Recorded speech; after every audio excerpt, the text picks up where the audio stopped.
Les élections américaines, comment ça marche? Dans cette vidéo, je vous explique comment les Américains élisent leur président, l'homme le plus puissant du monde.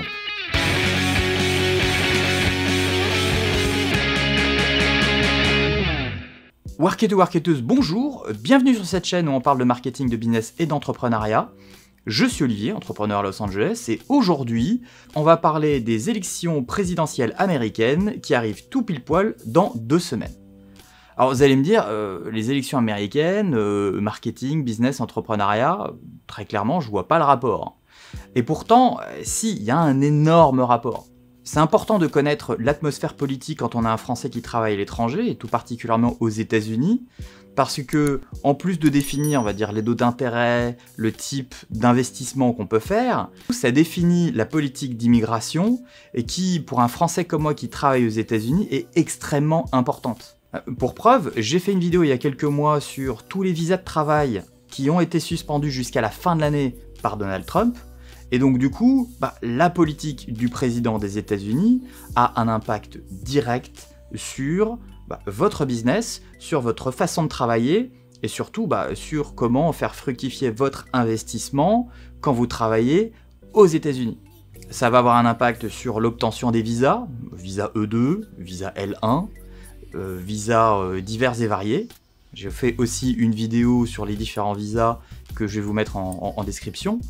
Et donc c'est quand même plus pratique de savoir comment les Américains se dépatouillent pour élire leur président, comment ça marche, et le pourquoi du comment. Et c'est l'objet de cette vidéo. Alors en France, c'est assez simple. Élire son président, tous les 5 ans, les Français vont aux urnes, il y a une campagne, le premier tour se passe, tout le monde se présente, on récupère les 2 meilleurs, 2 semaines plus tard, tout le monde repart pour voter pour l'un ou pour l'autre, la majorité l'emporte, le président a gagné, c'est fini. Aux États-Unis, on n'est pas du tout sur le même modèle. Aux États-Unis, les élections, déjà, c'est tous les 4 ans, et les Américains élisent leur président et le vice-président. Le président, évidemment, étant la personne pour laquelle on vote principalement, mais le vice-président aussi a une grosse importance. Et donc cette année, en 2020, il va y avoir d'un côté les démocrates avec Joe Biden et Kamala Harris, et puis de l'autre, se représentant, Donald Trump et Mike Pence. Alors pour ceux que ça intéresse, non, je ne me suis pas trompé dans les couleurs. C'est juste que en France, la gauche, elle est représentée par la couleur rouge et la droite par la couleur bleue. Aux États-Unis, c'est exactement l'inverse. Va savoir pourquoi, je ne sais pas. Mais la gauche, elle est bleue et la droite, elle est rouge. Avant d'arriver sur la dernière ligne droite où il y a 2 camps qui s'affrontent, il y a des primaires. Cette année, du côté de la droite, il y avait évidemment que Donald Trump puisqu'il a été élu il y a 4 ans et il se représente, donc il n'y en avait qu'un seul. En revanche, du côté des démocrates, là pour le coup c'était un petit peu le festival, parce qu'il y avait plus d'une vingtaine de candidats. Au final, il y en a vraiment une dizaine qui s'est présenté pour lesquels les gens ont voté, et c'est Joe Biden qui l'a emporté en tant que représentant de la gauche américaine. Et à partir du moment où on a un candidat démocrate et un candidat républicain, il y a quelques semaines de campagne où là, pour le coup, chacun de son côté mène des rallyes à droite et à gauche, mène beaucoup de campagnes sur des campagnes à la télé, des campagnes sur les réseaux sociaux, des campagnes directement dans la rue, et environ, il y a quand même un demi-milliard de dollars de chaque côté qui va être dépensé pour justement convaincre les gens qui ne sont pas encore convaincus de voter pour l'un ou pour l'autre. Et donc le 3 novembre 2020 prochain, les Américains vont élire soit l'un, soit l'autre. Sauf que les Américains n'élisent pas directement leur président, ils élisent indirectement leur président. Ça veut dire quoi? En fait, c'est un collège électoral qui vote pour le président.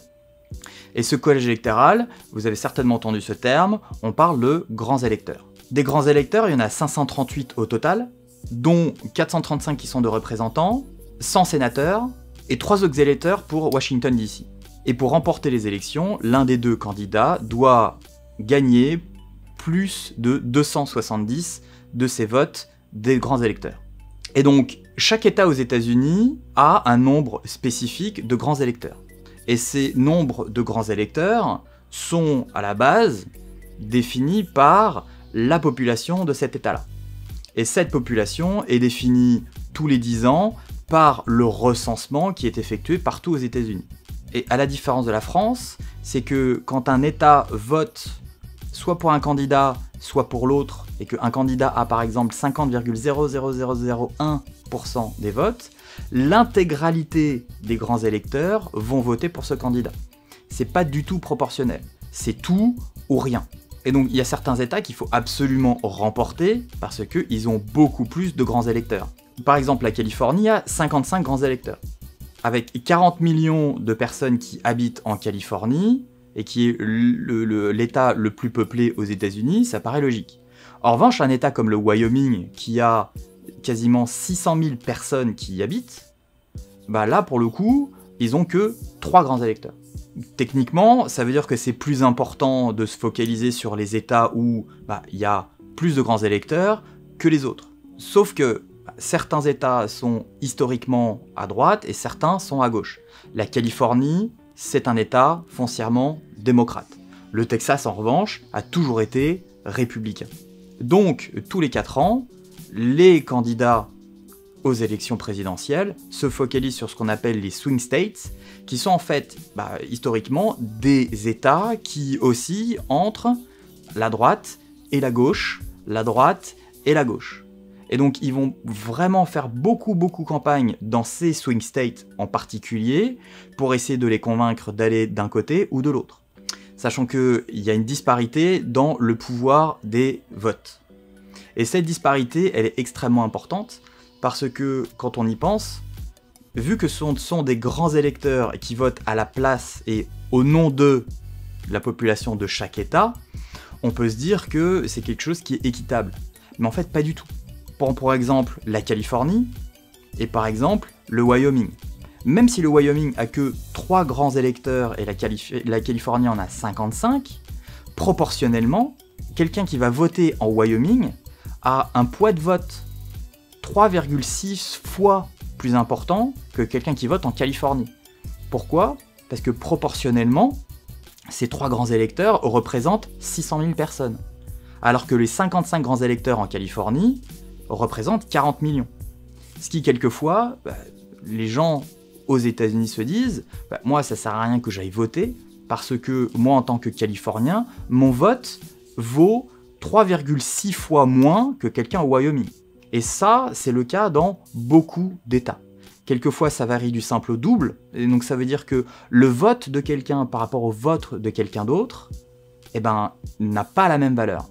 Ce qui est quand même, en tant que Français, quelque chose qui est quand même aberrant. Un vote, c'est un vote. Mais en fait, non. Le vote d'un Californien et le vote de quelqu'un en Wyoming, c'est comme si 3,6 personnes votaient au Wyoming par rapport à une personne en Californie. Et donc du coup, forcément, on peut se dire que le système américain de vote est complètement faussé, ou en tout cas pas équitable du tout. Et c'est vrai qu'il n'est pas équitable. Et à côté de ça, il y a le vote populaire. Et pour le coup, le vote populaire, c'est exactement comme en France. Le vote populaire, c'est, à la majorité, au volume, tant de personnes aux États-Unis ont voté pour un candidat, et au moins comme ça, les choses, elles sont claires. Et ça fait quelques années que aux États-Unis, ils veulent enlever ce côté grands électeurs et passer au vote universel, donc le vote populaire. Et notamment, comme on a pu voir il y a 4 ans, Hillary Clinton, malgré le fait qu'elle ait remporté le vote populaire, Donald Trump a quand même mathématiquement gagné plus de grands électeurs et donc a été élu président. On voit quand même qu'il y a quelque chose qui fonctionne pas très clairement dans le système électoral américain, parce que qu'un vote soit plus important qu'un autre, c'est pas normal. Alors pourquoi ce système bizarre de grands électeurs ?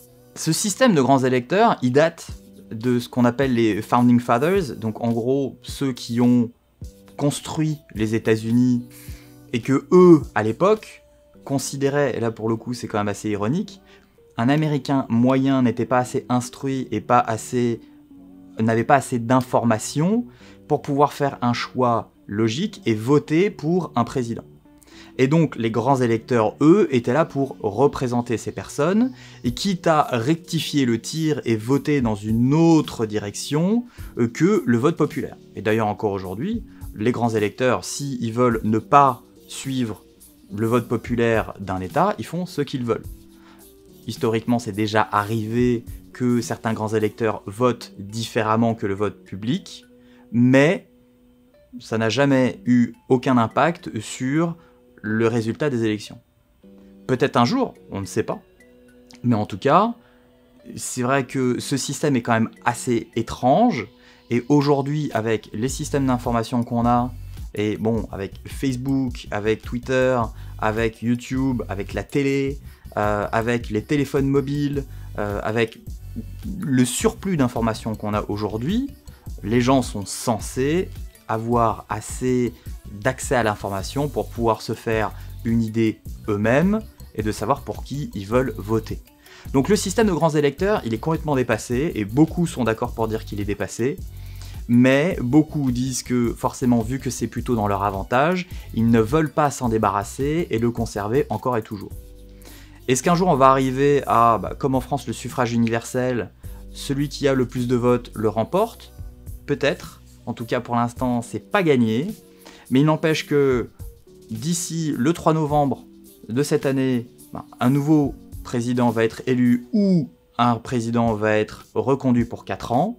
Et entre le 3 novembre et le 20 janvier, où il y a vraiment l'investiture qu'on appelle Inauguration Day, il y a une transition qui se fait de quelques semaines. Et donc, le nouveau président ou le président actuel qui sera renouvelé prendra ses fonctions ou ses fonctions le 20 janvier officiellement. Donc vous voyez que quand même le système électoral aux États-Unis est quand même très complexe, et même certains Américains sont encore complètement perdus par rapport à comment ça fonctionne, etc. Mais c'est vrai que ça a un impact directement sur la vie économique du pays, ça a un impact direct sur la politique d'immigration du pays, et donc en tant que Français investisseur aux États-Unis, sur l'obtention du visa, sur le renouvellement du visa, sur le renouvellement du visa, sur la difficulté de renouveler le visa. Donc tous les combien on doit renouveler le visa? Est-ce que c'est plus difficile que d'autres? L'obtention de certains visas qui au final peuvent être suspendus comme ça, on ne sait pas trop pourquoi. Tout ça, ça a un impact direct sur la vie d'entrepreneur et sur les risques qu'on peut avoir en tant qu'entrepreneur aux États-Unis. Voilà ce que je peux vous dire aujourd'hui sur les élections présidentielles américaines, comment ça fonctionne. J'espère que cette vidéo vous aura intéressé, et apparemment si vous êtes jusqu'à la fin de la vidéo, j'imagine que c'est le cas. Merci beaucoup d'avoir regardé, n'hésitez pas à mettre un pouce bleu et n'hésitez pas à vous abonner. Et moi je vous dis à la prochaine dans une prochaine vidéo.